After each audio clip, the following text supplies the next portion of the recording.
अस्सलामुअलैकुम dear students, आज से हम अपना फिज़िक्स का लेक्चर और लेसन स्टार्ट कर रहे हैं। I am your physics teacher Abda Tariq और according to our 8th syllabus बेटे हम 4 चैप्टर पढ़ चुके हैं। आज हमने 5वें से स्टार्ट लेना है and your chapter name is gravitation. गौर से देखिएगा और बोलिएगा gravitation and it's your book page is 108। ठीक है बच्चों, और इसमें हमने सबसे पहले ये जो मुख्तलिफ़ चीज़ें देखनी हैं, ये जिसके बारे में हम डिस्कस करने जा रहे हैं वो है हमारी यूनिवर्स। मेन यूनिवर्स में हर ऑब्जेक्ट दूसरे ऑब्जेक्ट को कैसे अट्रैक्ट करता है, हर बड़ी बॉडी दूसरी बॉडी को कैसे अट्रैक्ट करती है। तो उसमें हम ये अट्रैक्शन को देखने के लिए हम सबसे पहले जो चीज़ जानना चाहेंगे वो है कि कौन से साइंटिस्ट की ये कंट्रीब्यूशन थी जिन्होंने इस में अपना पार्टिसिपेशन किया। आइजैक न्यूटन, गर्ल्स आपने नाम सुना होगा। सर आइजैक न्यूटन एक ऐसे साइंटिस्ट थे जिन्होंने, अगर आपको याद हो, आपकी 8th क्लास में आपने इनके 3 लॉज ऑफ मोशन भी पढ़ चुके हैं। आप इनकी 3 इक्वेशन ऑफ मोशन भी पढ़ चुके हैं। ठीक है, उसी को देखते हुए आज हम इनका नेक्स्ट या फर्दर जो टास्क था उसको पढ़ने जा रहे हैं। एंड आइजैक न्यूटन बेटा एक ऐसा साइंटिस्ट था, आपने इनके बारे में बड़ी अच्छी स्टोरी सुनी थी कि एक दफ़ा ये एक दरख्त के पास बैठे थे और एक एप्पल जो था वो ऊपर से नीचे गिरा, तो उन्होंने ऑब्ज़र्व किया कि ग्रेविटेशन क्या है। बिल्कुल इसी तरह ये बात दुरुस्त है। उन सारे सवालों का जवाब देने के लिए उन्होंने फिर लॉ ऑफ ग्रेविटेशन हमें दिया, लेकिन उससे पहले हमें 1-2 चीज़ें जाननी है। उसमें first thing is this that what is force of gravitation. In other words, you can say, what do you mean by force of gravitation? Means beta, according to gravitation, that there exists a force due to which every body of the universe attracts every other body. He named this force the force of gravitation. Newton concluded that the force which causes an apple to fall on earth and the force which keeps the moon in its orbit are of the same nature, and he named this force of gravitation. सादा words में बेटे मैं आपको बताना चाहूँगी on your book page 107 कि हर body हमारे अर्थ में या हमारी यूनिवर्स में दूसरे ऑब्जेक्ट को अट्रैक्ट कर रही है। तो उस फोर्स की मेजरमेंट जानने के लिए, या फोर्स वो कितनी लग रही है बच्चों, कम लग रही है, ज़्यादा है, वैल्यू मैक्सिमम है, मिनिमम है, इसको जानने के लिए हम कहेंगे कि every body of the universe attracts every other body. हमारे लिए ये जानना काफ़ी है कि हर ऑब्जेक्ट दूसरे ऑब्जेक्ट को खींच रहा है, और वो जो कुव्वत है वो फोर्स है, force of gravitation. Is it clear? अगर समझ नहीं आ रही तो पूछिएगा ज़रूर। उसके बाद हम आगे चलते हैं बेटा। हमारा main objective, main task of the today is the law of gravitation, जो पेपर में भी मोस्ट वांटेड है। दिस क्वेश्चन में come in your exam and this is very important. Law of gravitation क्या है गर्ल्स? कुछ हमें पॉइंट्स इसके लिए दरकार हैं जो नेसेसरी हैं फॉर कंप्लीशन आर जो कह लें कि क्वेश्चन। सबसे पहली बात बेटे, what is the definition of law of gravitation, ताकि हम इसको बहुत अच्छा समझ लें। इसको ज़रा हम 2 मिनट लगाएंगे। The definition is this one, that every body in the universe, every body यानी हर ऑब्जेक्ट जो है इन the universe attracts every other body with a force which is directly proportional to the product of their masses and inversely proportional to the distance between their centers. Now let's consider girls, इसको मैं पहले आपको समझा दूँ एक figure से, वरना ये काम हमारा अधूरा रह जाएगा। मीन्स कि कोई सी एक ऑब्जेक्ट हमारी यूनिवर्स में है named as m1 and second has mass m2। Means कि both object have their masses m1 and m2। Any object A has mass m1, any object B has mass m2। इसको हम नाम देंगे A और इसको हम नाम देंगे बेटे B। कोई से 2 ऑब्जेक्ट हमने कंसिडर कर लिए, मैसेज m1 m2 भी हमने ले लिए। Now what about their centres?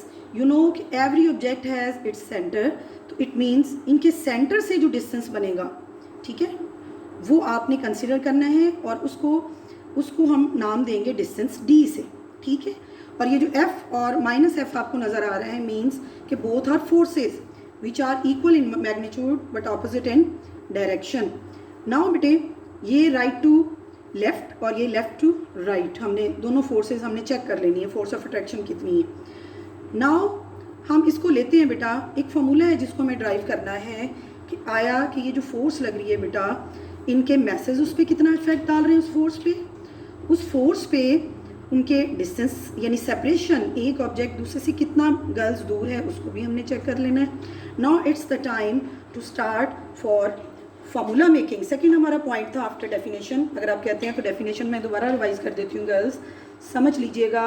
Every body in the universe, her object जो हमारी यूनिवर्स में है अट्रैक्ट्स एवरी अदर बॉडी, हर दूसरे ऑब्जेक्ट को खींचता है विद अ फोर्स. यहाँ पे आपने अपना माइंड रखना है, with a force which is directly proportional to the product. Product कहते हैं बेटा मल्टीप्लिकेशन को, कोई चीज़ जैसे हम मल्टीप्लाई कर रहे हो वो प्रोडक्ट कहलाता है. Product of their masses, masses का प्रोडक्ट लेना है and inversely proportional to the square of the distance between them, और ये उससे इन्वर्सली इफेक्ट करता है. Now let consider its first equation. बेटे हमेशा इसको इक्वेशंस का नाम दीजिएगा, ऐसे ये याद नहीं होगा. ये है हमारी फोर्स जिसको हम जानना चाह रहे हैं. This is the sign for proportionality and M1 M2 are required masses. आपके सामने है गर्ल्स, अच्छी तरह देख लें. This force is directly proportional to product of both masses M1 M2. ये प्रोडक्ट को शो कर रहा होता है कि बीच में हम कोई और साइन नहीं लगा रहे. And this force is also directly proportional. हम यहाँ नहीं बोलेंगे बिकॉज हम यहाँ पे इन्वर्स की फॉर्म में ले रहे हैं, तो हम क्योंकि ये डिनोमिनेटर में है इसका डिस्टेंस, तो हम ये कहेंगे कि this force is always inversely proportional to the square of the distance between their centres. This is the square girls, this is the distance and this is the required force. Now girls, this is our equation 1, this is our equation 2. Then why not we compile both these equations, because this is the same force which are going to solve. So why not we compile both these equations in a single term. Yani F is directly proportional M1 M2 and inversely proportional to D square, mean distance between these masses. Masses का product भी आ गया, उनका distance भी आ गया girls. Now it's the time to change this proportionality sign into two terms. उसमें हम दो चीज़ें लेंगे. बेटा जब कभी आपने ये पढ़ रखा है अपनी 8th क्लासेस में या उससे छोटी क्लासेस में कि जब कभी प्रोपोर्शनैलिटी साइन हम हटा देते हैं, ख़त्म कर देते हैं गर्ल्स, तो उस वक्त हम इज़ इक्वल टू जिसको हम बोलते हैं उसका साइन आएगा, और एक साथ में कोई सा कॉन्स्टेंट जो उस फॉर्मूला में रिक्वायर्ड है बच्चों वो आपने लेके आना है. Now let's solve it and complete it, simplify it. Means कि F is equal to G, capital G M1 M2 over D square. Mean proportionality sign ख़त्म हो गया गर्ल्स, उसकी जगह ये दो चीज़ों ने बेटा ले ली. इन चीज़ों को मत भूलिएगा सॉल्व करते हुए लॉ को. यानी ये फोर्स है is equal to G. G बेटा यहाँ पे हमारे लिए बहुत इंपॉर्टेंट है और इसको कहते हैं यूनिवर्सल ग्रेविटेशनल कांस्टेंट. एक चीज़ और आपको बेटा इसमें बताती जाऊँ कि ये जो अट्रैक्शन है ये मोस्टली फार अवे ऑब्जेक्ट्स के लिए है गर्ल्स, या वो बॉडी जो बहुत ह्यूज होती हैं, छोटी छोटी बॉडीज़ के लिए नहीं है, जो बहुत दूर हैं उसके लिए हम कंसिडर कर रहे हैं. नाउ बेटा capital G is gravitational constant. Then why not we are going to discuss it, क्योंकि कांस्टेंट को हमने थोड़ा सा डिस्कस करना है. Here G is proportionality constant, it is called gravitational constant. Its value is same everywhere. ये change नहीं होगी बच्चों. Now what about its value? हमें वैल्यू इसकी पता होनी चाहिए और हमने इसको पेपरों में नहीं भूलना. ये MCQs में, ये शॉर्ट क्वेश्चन में, कहीं भी हमें रिक्वायर्ड है न्यूमेरिकल में, तो हमें ये अंडरस्टैंड करनी हमारी टिप्स पे हो. G is equal to value of gravitational constant. क्योंकि ये सारी वैल्यूज़ हमें इन्फॉर्म्ड होंगी, पता होंगी, तो हम आराम से फोर्स जो है वो फाइंड आउट कर सकते हैं. ग्रेविटेशनल कांस्टेंट की वैल्यू बच्चों अच्छी तरह याद कर लें, 6.63 into 10⁻⁻11 and the unit of the value is newton metre square per kilogram square. ये वैल्यू बेटा कहाँ से आई, इसको मैं थोड़ा सा आपको ड्राइव कर दूँ ताकि आपको आसानी हो जाए जब कभी आप इसको करें अपनी रजिस्टर पे. बेटा ये आपको फाइनल फार्मूला जिसको मैं इक्वेशन A कह रही हूँ आपके सामने है.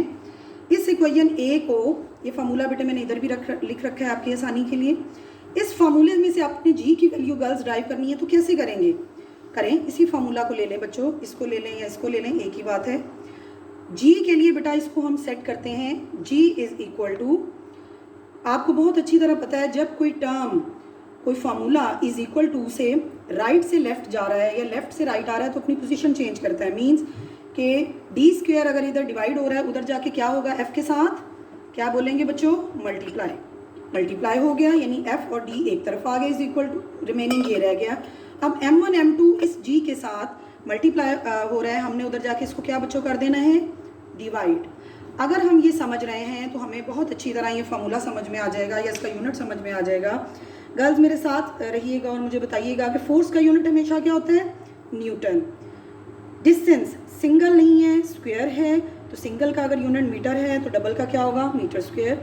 दो मैसेज हमें गिवन है गर्ल्स और वो हैं M1 M2, मीन्स कि उनका प्रोडक्ट है तो उनका भी यूनिट हमारे पास आ जाएगा किलोग्राम स्क्वायर। ये SI यूनिट है गर्ल्स, इसको नहीं भूलना। इन SI units it's value is, again बता रही हूँ, 6.63 10⁻⁻11 न्यूटन मीटर स्क्वायर पर केजी स्क्वायर। इसको आपने हमेशा याद रखना है, ये आपके काम आएगी। अब हम देखते हैं कि यहाँ पे G की वैल्यू बहुत स्मॉल है, 10⁻11 के मतलब बहुत छोटी वैल्यू है, मीन्स के इसकी वजह से हम इसको ले सकते हैं कि gravitational force of attraction between objects around us is very small and we don't feel it.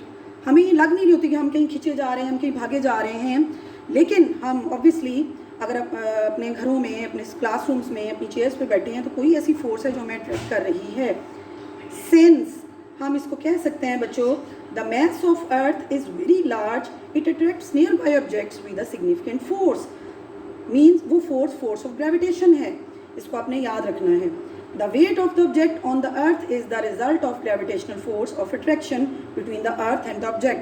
हमारे जो वेट, लेट हम कहते हैं कि हमारा इतना वेट है, कभी वो लेट के कुछ खाने से बढ़ जाता है, कम हो जाता है, लेकिन वो वेट असल में फोर्स ऑफ ग्रेविटेशन है। वो कैसी ताकत है जो हमारी अर्थ जैसे हमें खींचती है, या कोई एक ऑब्जेक्ट दूसरे को खींचता है। हमारी अर्थ ऑब्जेक्ट ए है और हमारा बॉडी जो है वो ऑब्जेक्ट बी है। तो इस तरह गर्ल्स मैं इसको अब कंपाइल करूँगी। आखिर में एक दफ़ा डेफिनेशन फिर दोहरा रही हूँ। स्टेटमेंट देखिए कि every body in the universe attracts every other body girls with a force which is directly proportional to the product of their masses and inversely proportional to the square of the distance between them। और आप जो बेटा ये question solve करोगे, इनके proper marks हैं, definition का भी, फार्मूला मेकिंग का भी, कांस्टेंट को ज़रूर बताना है, वैल्यू को डिस्कस करना है, ये ज़्यादा ज़रूरी है। ये आपने जस्ट अपनी लर्निंग के लिए कि आपको इन्फॉर्मेशन हो, तो इस तरह का फिगर मस्ट है। फिगर इंतहाई ज़रूरी है बेटा, साइंस में आपको पता है इसके बगैर हम चल ही नहीं सकते। इक्वेशन नंबर्स दीजिएगा और इसको कंप्लीट अच्छी तरह बच्चों समझ लें। कोई भी बात अगर समझ में ना आई हो तो इंशाल्लाह मैं आपके पास मौजूद हूँ। आपका ये टाइम चल रहा है तो आप मेरे से पूछ सकते हैं। Thank you very much girls.